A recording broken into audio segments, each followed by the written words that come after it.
talk about this. So, this is from Politico.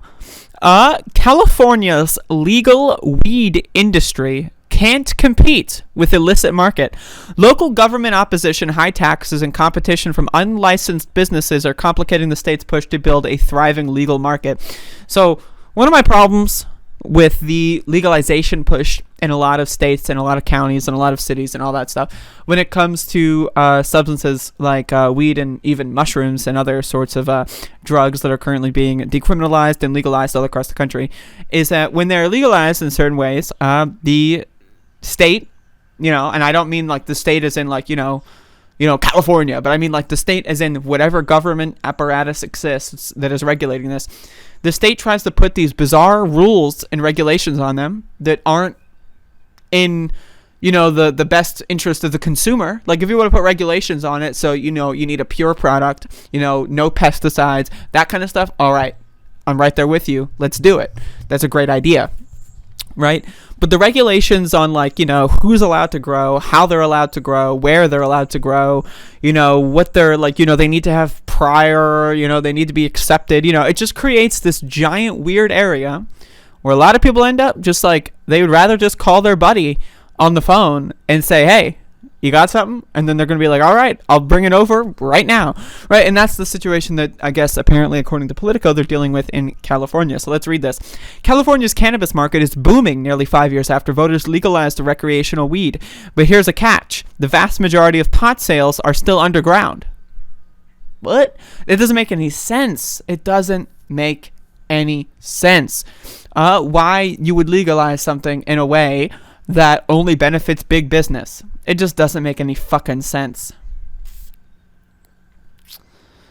Rather than make cannabis a Main Street fixture, California's strict regulations have led most industry operators to close shop, flee the state, or sell in the state's illegal market that approaches $8 billion annually, twice the volume of legal sales. Note, by the way, that a lot of people also just buy it legally and then resell it illegally. Note that that's also a way that people make. So volume is just money transacted as well. So, I mean, just factor that in. It doesn't actually represent total product. It's just the volume, the amount of money that's exchanged. Local government opposition, high taxes, and competition from unlicensed businesses are complicating California's push to build a thriving legal market. Many of these factors are baked into California law, including rules allowing city leaders to shut out licensed cannabis enterprises. Why? Meanwhile, the state has relaxed penalties against illegal operations in the name of racial justice. All right, good. Infighting between industry groups and lobbying dysfunction in Sacramento have stalled potential legislative fixes with no clear end in sight. The scale of those problems has California's iconic cannabis industry, the legal side at least, lagging behind the other states that have regulated the market.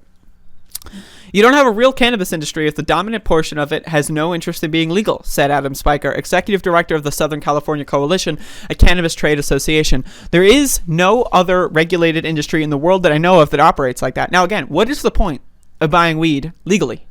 Well, the point, theoretically, anything buying legally should be that it is regulated and safe to consume, right? That's it. That's the main benefit of buying something legally. Like, would you rather have moonshine brewed in someone's bathtub who lives in Kentucky, or, in a factory where they've got, like, health guidelines and inspectors and shit? Personally, right, I would rather have the inspectors. I'd rather have the regulation. I'd rather know that this product isn't poisoned in some capacity. I'd rather know that, like, what's in the jar is actually what I'm told, and not, like, something else that has a higher potency that I'm not, aware of. That's the whole point of legalizing and regulating something. If those, if you could just buy something illegally, I just spit inside the microphone again. God damn. If you can just buy something illegally and you're pretty sure that it's fine, then what's the point of buying it illegally? I mean, if it's cheaper and you're 99% sure it's fine, right? And then, like, making it legal is just such a huge hassle and such a burden, and only certain people can do it, then what's the fucking point? So California is really fucking up on this one. And so, I mean, I've had a lot of people tell me this kind of stuff, so it's just really strange. Again, the whole point of legalizing and regulating things is so that they're safe to consume, right? You don't need to make it so that only certain businesses are allowed to do this. Only certain license in order to get a license, you need to have a friend of a friend. You need to have like $1 billion in your bank account. You need that. That's what the problem with California's laws are, is they're stupid. And that's why in a lot of ways I do prefer decriminalization of certain substances over legalization, because legalization can mean anything. Legalization can mean heavily regulated, hard to obtain, super expensive. Whereas decriminalization, that's really the main thing as well. Is that, like, I don't want to go to jail, right? And most people don't want to go to jail for just trying to, chill out on a Saturday night or a Sunday morning if you're watching the show on Sunday morning. That's, no one wants to go to jail for that shit. So if it's decriminalized, that accomplishes 99% of the goal. Really, again, the legalization is, at that point, really just to make it as safe as possible. And in California's instance, it's not making it as safe as possible. It's trying to basically suck up all the profits for big business and big corporations and then just say fuck you to everyone else. And that's a problem. So I saw that in the news. I wanted to talk about it. I love weed, folks. I don't know what to tell you.